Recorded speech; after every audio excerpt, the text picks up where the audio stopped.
a gente assim já se encaminha para o fim daqui a pouquinho. A beatitude última e perfeita não pode estar senão na visão da divina essência, para a evidência do que duas coisas se devem considerar. Então, para provar isto, demonstrar isto, ele vai partir de duas coisas. A primeira é que o homem não é perfeitamente feliz enquanto lhe resta algo a desejar e a buscar. A primeira coisa é essa, então, Juliana. Veja, por maior propósito que alguém possa ter, enquanto restar para ela algo a buscar e a desejar, ela não é perfeitamente feliz. A morte é o último grito disso, né? Não quero morrer. Se a morte é o último grito, é a frustração. Quem vence, na verdade, é a frustração, porque eu não quero morrer, eu morro. Veja o absurdo disso. De fato, é depressivo e é frustrante se é só isso, né? A segunda é que a perfeição de uma potência é relativa à natureza do seu objeto. Ou seja, o olho ele é só bom quando ele alcança a cor e ele vê. O ouvido ele é bom quando alcança o som.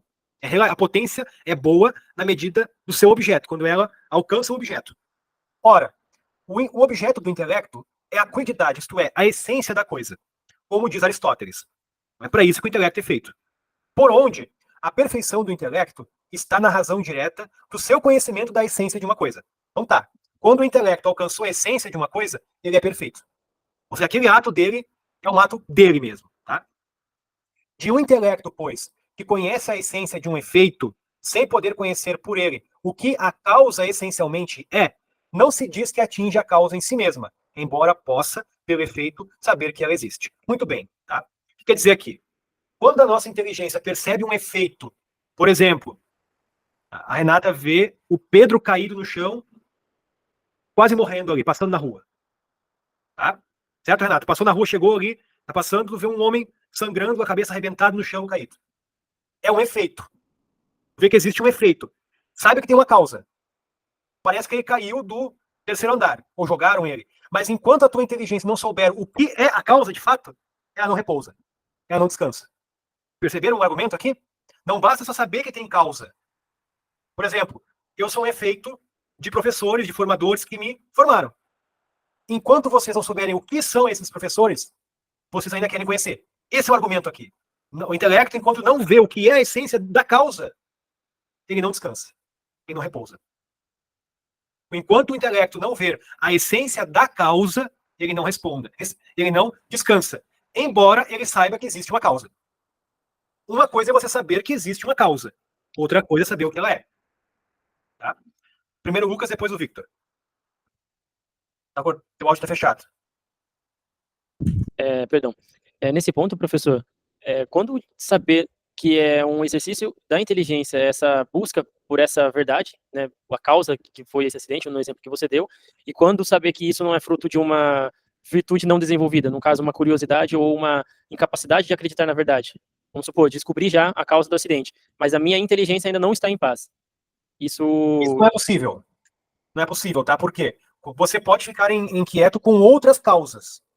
Mas quando você, de fato, enxergou a essência da causa, o intelecto viu o que é, tá? Ele enxerga, ele vê o que a coisa é. Então ele repousa, há um repouso aí. Mas, de fato, as paixões podem atrapalhar aí, tá? O sujeito a curiosidade pode atrapalhar em alguma medida, mas quando o intelecto vê a essência de uma coisa, de fato, ele repousa, ele entendeu. Ele pode mentir para si mesmo, ou fingir que não viu. Isso é uma situação. Outra é quando o intelecto ainda não vê perfeitamente, Lucas, é outra história. Parece que isso aqui, a essência, a causa é essa. Aí fica uma curiosidade ainda. Qual que é de fato a causa? Então ele não viu mesmo ainda. Tá? E não pode haver uma espécie de ceticismo? De dúvida sobre a essência da coisa? Eu perguntei justamente pensando assim, será que esses teólogos passados aí, esses pensadores que erraram tanto com a filosofia moderna, não chegaram de uma certa forma a se realizar intelectualmente falando, para eles aquilo os satisfez, mas se fosse de fato mergulhar no assunto e ler outros autores, como o caso de Aristóteles, ele veria que está contraditório. Mas para ele, naquele momento, na ocasião onde ele se encontrava, o satisfez. Parece que fez sentido, entende? Sim. Não, a pergunta de vocês é se a mentira pode satisfazer, tá? Uma aparência de verdade pode satisfazer, ou a pessoa pode ver a verdade e dizer, não, isso não é verdade, ela não querer ver. Isso pode acontecer sim, de fato, pode acontecer. Mas uma espécie de restrição mental, né, professor? Sim. Mas é um assunto aqui que não dá pra me aprofundar aqui, esse é o ponto, tá? Não é o assunto dessa aula aqui. A gente vai ver isso mais à frente. Aqui Santo Tomás está argumentando somente que quando a nossa inteligência conhece uma causa e sabe que ela existe, enquanto ela não souber o que é a causa, ela não repousa. Normalmente é assim, Lucas, tá? Tá pensando em casos extremos, mas normalmente, na dinâmica de nossa vida é assim. A gente vê um efeito, sabe que tem uma causa, um porquê, uma razão, não sabe o que é essa causa e está inquieto. Pergunta ele, o que é essa causa? Normalmente é assim, não é? A gente quer conhecer o que é a causa. Então, não dá para aprofundar aqui a gnoseologia desse ato que tu pergunta, que não tem tempo, já estamos aqui adiantados, tá? Mas, vamos continuar aqui. Então, Professor, sim. inclusive, essa questão de buscar a causa das coisas foi o que moveu os sábios a buscar a verdade, né? Porque, inclusive, o professor Nogueira, em uma de suas aulas, fala que os sábios não descansam enquanto eles não buscarem a verdade. Ele inclusive, compara a verdade a uma atadura. Então, o sábio, ele se inquieta e se pergunta, como é que eu vou desatar esse nó? Uhum. E aí ele Aristóteles diz tem isso. esse desejo. Sim, exato. Né? Aristóteles diz isso. Só que há um nó que nós só vamos desatar na hora da morte. Esse é o ponto do argumento aqui. Vamos continuar aqui, tá? Aqui. Sabemos que a causa existe, tá? Por onde permanece naturalmente no homem o desejo de também saber o que é a causa, depois de conhecido o efeito e sabido que tem causa. E tal desejo é o de admiração e provoca a indagação, como diz Aristóteles, como tu falaste, Victor. Por exemplo, quem contempla um eclipse do Sol, considera a causa e não sabendo qual seja, admira-se. E admirando-se, pergunta, investiga. Essa perquisição, essa investigação não repousa até que chegue a conhecer a essência da causa. Muito bem. Só quando vê o que é a causa.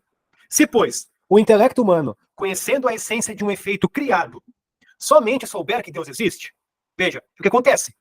Nós vemos os efeitos de Deus pela contemplação da criação e vemos, Deus existe. Deus é. Muito bem. Ou seja, é a causa dos efeitos. Todavia, a sua perfeição ainda não atingiu a causa primeira em si mesmo, restando-lhe ainda o desejo natural de conhecer a causa, ou investigar a causa. E por isso não é perfeitamente feliz. Portanto, para a felicidade perfeita, importante aqui, para a felicidade perfeita é necessário o intelecto atingir a essência mesma da causa primeira. E assim terá a sua perfeição pela união com Deus como objeto em que só consiste a beatitude do homem.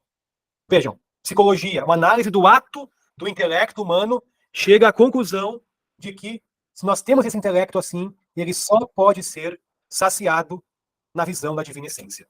Vejam, a felicidade é um ato do intelecto, não é da vontade.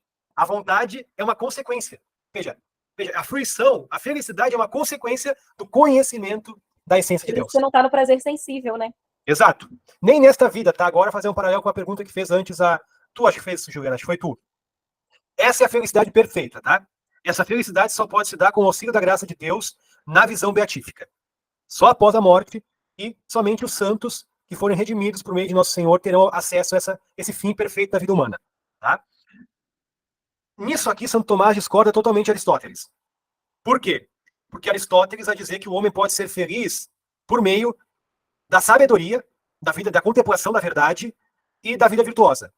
Santo Tomás dirá que esta é uma felicidade imperfeita, tá? O máximo que podemos alcançar nesta vida, digamos, é a felicidade que a Juliana, como psicóloga, pode levar os pacientes dela. Mas quem pode, de fato, fazer a pessoa feliz é o Padre Ronaldo. Só ele, porque é o sacerdote que pode dar para a pessoa a graça de Deus. Que são os meios que Nosso Senhor instituiu, né? Para permanecer a sua graça e ser distribuída sobre a face da terra por meio dos 7 sacramentos. Então, somente ali. Então, a Juliana pode ajudar, o professor pode ajudar, o pai e a mãe podem ajudar a pessoa a naturalmente estar ordenada. Mas para ela chegar aqui, e aonde tem que chegar, somente o sacerdote tem esse poder. Né? E certa vez eu ouvi um bispo debochando de São João Maria Vianney, que dizia que os anjos têm inveja do sacerdote, né? Porque o sacerdote diz, ó, és corpus meus, isto é o meu corpo, e Deus, ele obedece ao sacerdote. Ele desce e se faz presente ali na Sagrada Eucaristia. Os anjos não podem fazer isso. Não tem esse poder. Né? E aí esse bispo dizia, São João Maria Vianney tinha uma visão quase que divina do padre. Hoje não é assim, hoje o padre é uma pessoa comum, como qualquer um. Né? Falta de fé, na verdade é isso. Né? Quem entende de fato que é um padre, beijaria as mãos, né, e daria graças a Deus por ter um padre. E eu dou graças a Deus por ter padres aqui no meu meio. Né? É um bom sinal. É um sinal de divindade, né, professor? De fato. Inclusive, São João Maria Vianney disse que o sacerdote é o amor do coração de Jesus. Então, é verdadeiramente a presença de Cristo no sacerdote. Os santos não podem comungar, né? A gente pode. Isso aí é Bem, sensacional. É verdade, é verdade. Bom, então, meus queridos, Aristóteles fica numa felicidade imperfeita, tá? Entre essa felicidade imperfeita, que é o que a gente tem que buscar nessa vida, tá? Se buscar a verdade, a sabedoria e a vida virtuosa. Mas devemos elevar isso para viver as bem-aventuranças, que é os caminhos. Então, só para finalizar, felicidade imperfeita na busca da verdade e da vida virtuosa em Aristóteles. Felicidade perfeita, a visão beatífica em Deus Nosso Senhor. Felicidade intermediária, a vida das bem-aventuranças. Uma participação já nessa vida da bem-aventurança eterna segundo São Tomás. No mais, tudo é meio, tudo é caminho para a gente chegar a esse fim verdadeiro. Tá bom? Deu para respirar um pouquinho agora? Então espero que São Tomás tenha agora iluminado o intelecto de vocês e visto como o argumento dele é forte, né? Como ele escreve bem, né? Como que ele mostra para nós mesmos que é assim. Nossa inteligência não descansa, não para até não encontrar uma verdade primeira, a última. Não tem como, né? Certo? Então, alguma pergunta final, um comentário? Sensacional, professor. Muito boa aula, cara. Que bom.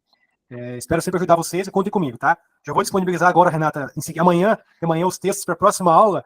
A gente vai estudar as 4 causas do ente humano em Aristóteles, tá? Mas, claro, a gente vai falar da causa material, causa formal, causa eficiente, causa final, levando em conta agora as reflexões também da antropologia cristã escolástica, tá bem? Essas aulas me fazem buscar desatar cada vez mais esses nós, viu, professor? Sim. Essa daqui foi uma delas. Eu também. Veja, os nós, o último nó vai ser a contemplação da divina essência. O último nó. E o mais. Por que é o último nó? Porque depois da contemplação, a vontade, a inteligência não terá mais o que conhecer. Imaginem só. Na essência de Deus está contido tudo que existe. Quando o intelecto vê, viu tudo.